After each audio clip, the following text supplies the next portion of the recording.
So Trump, what does he do? I think he sent out two, we call them tweets. They're not tweets, they're truth socials on his media site. One of them ripped on Jim O'Dea, who lost out in Colorado. He didn't like O'Dea because O'Dea didn't bend the knee to Trump and wasn't an election denier. And then the other one was about Don Bolduc in New Hampshire. And I'll read it to you, quote, Bolduc was a very nice guy, but he lost tonight when he disavowed, after his big primary win, his long-standing stance on election fraud in the 2020 presidential primary. Had he stayed strong and true, he would have won easily. Lessons learned. I mean, for him, it's all about saying Trump won in 2020. He can't let it go. And to Jeremy's point, how do even his core faithful at this point get behind that when you've got this other guy? You heard his message.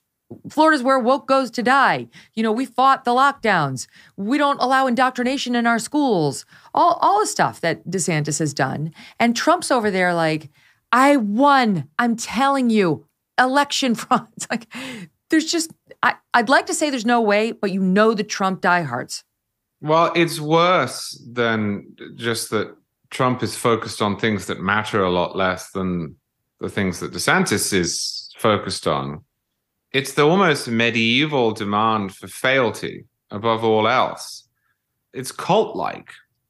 Look, we live in a big, diverse, rambunctious country. And as a small L liberal pluralist, I am committed, as we all should be, to acknowledging that people disagree with me. I'm sure Jeremy and I disagree on a whole bunch of stuff, but we have to live together. And if you're a Republican, what that means is that if you're going to have a viable political movement, to have Republicans that you don't particularly like or agree with. You're going to have Murkowski's and Collins's, and although he didn't prevail in the end, O'Dea's. And Trump can't do it. Trump, and it was worse, I think, from some of his followers who made sort of bizarre rationalizations of this. But Trump can't do it. He heard O'Dea say in Colorado that he's not a Trump guy, and he said, therefore, he is not viable as a candidate. He essentially ran against the Republican candidate in Colorado. And that matters. It matters to Republican voters, but it also should matter to Trump. DeSantis went and campaigned for O'Dea. Why? Well, because DeSantis understands not only that if he runs for president, he's going to have some friends, but that if he wins in 2024, he wants as many Republican senators in place as possible. Donald Trump, if he's planning on running, should also understand that.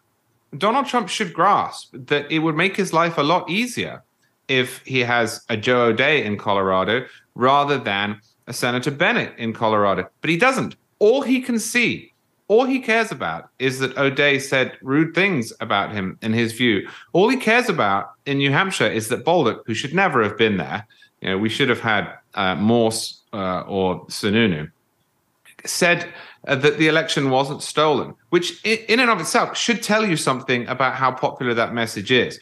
If you find yourself having to say the election was stolen to win the primary, and then the moment you try and win the general, having to say that it wasn't stolen, maybe it's not a good idea to say it in the first place. Yeah, you deserve what you get. Yeah, but Trump can't do this. And so he ends up in this weird situation where everything has to be about him. So he ended up endorsing Kemp, who he ran against.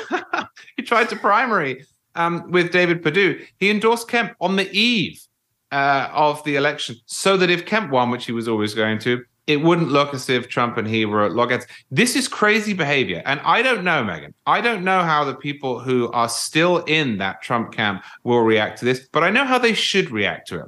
They should understand that Donald Trump doesn't care about them. He doesn't care about their concerns. He doesn't care about the viability of the political party that they have to use as the engine for their ambitions. He cares about himself. And if they can't see that, Republicans are going to keep losing because this is not a majority proposition either in the country or really in the party. Like many people, I am eating healthier these days, and that is why I love good olive oil. It's a treat, and you need it, so why not get the best? And by good olive oil, the best, I mean fresh. Olive oil packs the most flavor and the healthiest nutrients when it's fresh from the farm. But that's the problem with supermarket olive oils. They're not fresh. They're not right from the farm.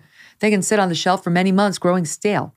That's why I like my olive oil direct from small, award-winning farms, thanks to a guy named TJ Robinson, also known as the olive oil hunter. When I first tasted TJ's farm fresh oils, I was like, this is going to be like a regular oil. What do you mean? What's the difference in olive? Wrong. That is when I realized how important fresh is. You, like me, you will fall in love with their vibrant, delicious flavors. They are delicious on salad, on veggies, pasta, meat, fish, you name it. And as an introduction to his fresh-pressed olive oil club, TJ's willing to send you a full-size bottle, it's worth $39, of one of the world's finest artisanal olive oils for just $1 little to help him cover shipping. Best of all, there's never a commitment to buy anything. You can cancel your membership at any time. So you go and get your free $39 bottle for just $1 in shipping and taste the difference that freshness makes.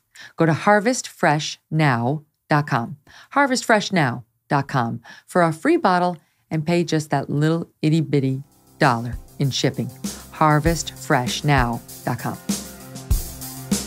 Hey, thanks so much for watching. If you like what you just saw, hit the subscribe button for more clips and full episodes.